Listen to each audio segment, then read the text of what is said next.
नमस्कार दोस्तों, क्या F-35 प्रोग्राम के दिन खराब चल रहे हैं? पाकिस्तान अपने F-16 में क्या नए अपग्रेड्स करवा रहा है? Su-57 में क्या क्या नया हुआ है? एयरक्राफ्ट कैरियर से जुड़ी कौन कौन सी अपडेट्स आई हैं? साथ ही रशिया ने 3+3 के अंतर्गत कौन सी डील भारत के सामने रखी है? किस भारतीय फाइटर जेट के सामने पाकिस्तानी F-16 बेबस हो गए थे? क्यों अमेरिका MH-60R हेलीकॉप्टर को जल्दी से जल्दी भारत को डिलीवर करना चाहता है? ये सारी डिटेल्स जानेंगे इस वीडियो में। नमस्कार दोस्तों, मेरा नाम है अमित और मैं स्वागत करता हूं आपका अमित अपडेट्स चैनल पर। तो चलिए दोस्तों शुरू करते हैं। शुरुआत करते हैं फाइटर जेट से। जिस तरह से पिछले वर्ष जापान ने अपने एक F-35 को खो दिया था जब एयर एक्सरसाइज के दौरान यह समुद्र में गिर गया था, तो उसी को देखते हुए अब जापान ने अपने सभी F-35 में automatic ground collision avoidance system लगाने का फैसला किया है। वैसे F-35 की बात करें तो F-35 के लिए लगातार बुरी खबरें आ रही हैं। अमेरिका में फ्लोरिडा एयरबेस पर लैंडिंग के समय एक F-35A वेरिएंट क्रैश हो गया। यह क्रैश अमेरिका के लिए दोहरा नुकसान लेके आया, क्योंकि कुछ ही दिन पहले एक और F-22 रैप्टर इसी एयरबेस पर क्रैश हो गया था। लगातार बढ़ते जा रहे इन क्रैशेस की वजह से इस एयरबेस पर सेफ्टी पोज लिया गया है, जहां कहा गया है कि जांच होने तक इन फाइटर जेट्स को उड़ाने पर रोक रहेगी। F-35B और F-35C में भी काफी समस्याएं आ रही हैं। सुपरसोनिक स्पीड यानी कि 1250 किलोमीटर पर आवर से तेज स्पीड पर यह मात्र 2 से 3 मिनट ही उड़ सकते हैं, नहीं तो टेल सेक्शन मेल्ट हो सकता है और स्टेल्थ कोटिंग उतर जाती है। यह इंफॉर्मेशन अमेरिका से टक्कर लेने वाले देशों के लिए, खासतौर पर चाइना के लिए और रशिया के लिए बड़ी राहत लेके आई है। अब वो अपने काफी तेज स्पीड वाले फाइटर जेट से F-35 को परेशान कर सकते हैं। अगली अपडेट भारतीय फाइटर जेट तेजस से रिलेटेड है। तेजस के नेवल वेरिएंट यानी कि नेवल तेजस, जिसे इंडियन नेवी के लिए एक डेमोन्स्ट्रेटर के रूप में बनाया गया था, उस तेजस के वेरिएंट को काफी संख्या में अमेरिका खरीद सकता है। आपको लग रहा होगा कि अमेरिका के पास तो एक से एक फाइटर जेट है, तो फिर वो तेजस को क्यों खरीदेंगे? वास्तव में अमेरिकी नेवी ने एक रिक्वेस्ट फॉर इंफॉर्मेशन जारी किया है, जिसमें उन्हें undergraduate jet training programme के तहत काफी सारे हल्के ट्रेनर एयरक्राफ्ट चाहिए जो एयरक्राफ्ट कैरियर पर touch and go landing perform कर सकें। बोइंग और साब का T-7A और लॉकहीड मार्टिन का T-50A इसके पार्टिसिपेंट्स हैं, लेकिन उनके जेट्स ने कभी भी एयरक्राफ्ट कैरियर के ऊपर लैंडिंग नहीं की है, जबकि नेवल तेजस इसी तरह की काबिलियत को डेमोन्स्ट्रेट कर चुका है।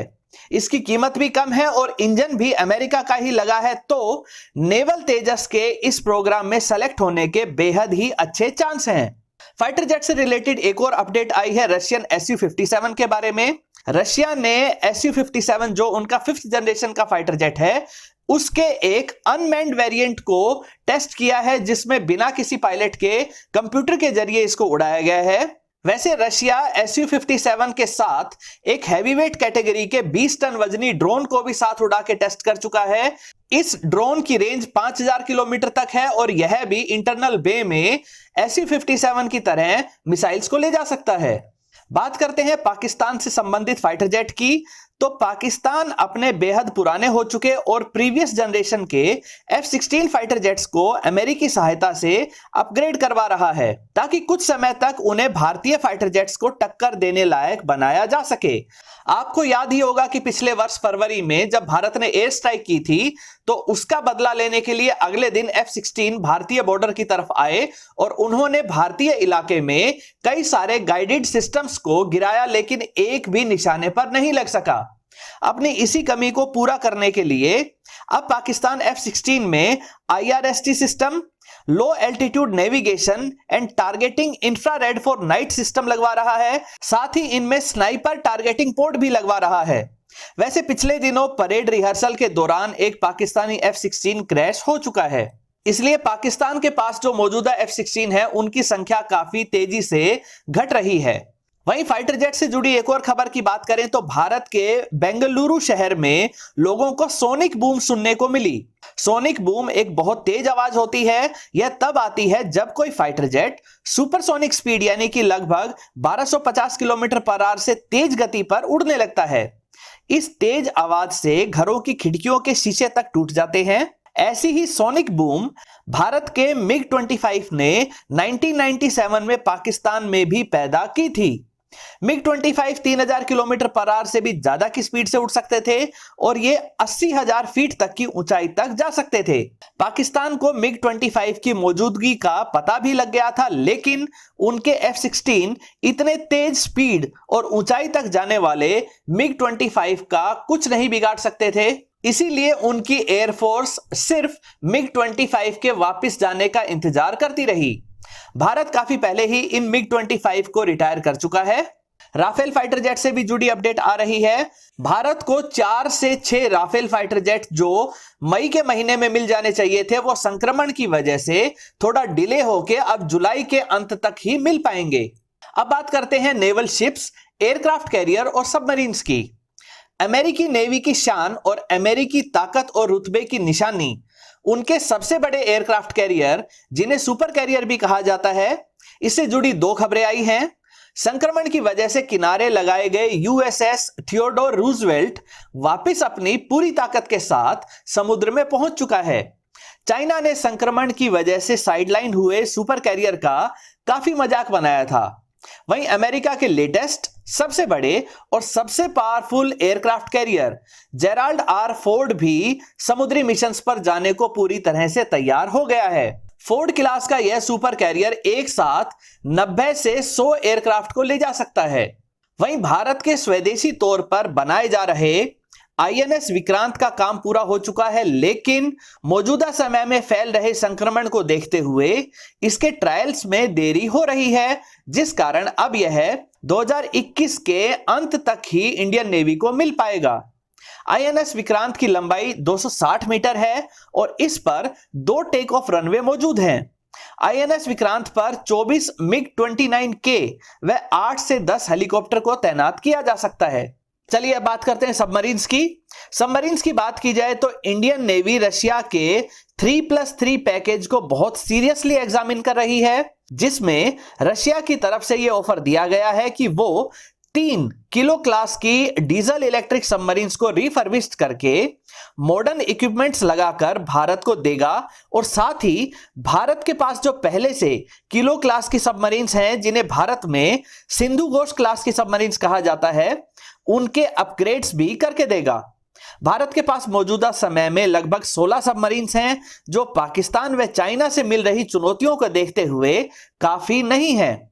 ऐसे में $1.8 बिलियन का यह 3+3 रशियन ऑफर भारत की सबमरीन्स की संख्या बढ़ाने में व मौजूदा बेड़े को अपग्रेड करने में काफी सहायक हो सकता है। जिन किलो क्लास सबमरीन्स की बात हो रही है, उन्हें ब्लैक होल भी कहा जाता है, क्योंकि ये सबमरीन्स बेहद ही शांत तरीके से आगे बढ़ती हैं, जिस वजह से इन्हें ट्रैक करना बहुत मुश्किल हो जाता है। इन रशियन सबमरीन्स के ऊपर कैलिबर क्रूज मिसाइल्स के अलावा जिरकॉन हाइपरसोनिक क्रूज मिसाइल्स भी लगाई जा सकती हैं। भारत इसके साथ ही एक और अकूला क्लास की न्यूक्लियर सबमरीन को रशिया से लीज पर ले सकता है। यह इस तरह की तीसरी न्यूक्लियर पावर्ड सबमरीन होगी जो भारत रशिया से लीज पर लेगा। अंतर्राष्ट्रीय कानूनों की वजह से न्यूक्लियर सबमरीन को किसी देश को नहीं बेचा जा सकता है, इसी कारण भारत रशिया से न्यूक्लियर सबमरीन लीज पर लेता है।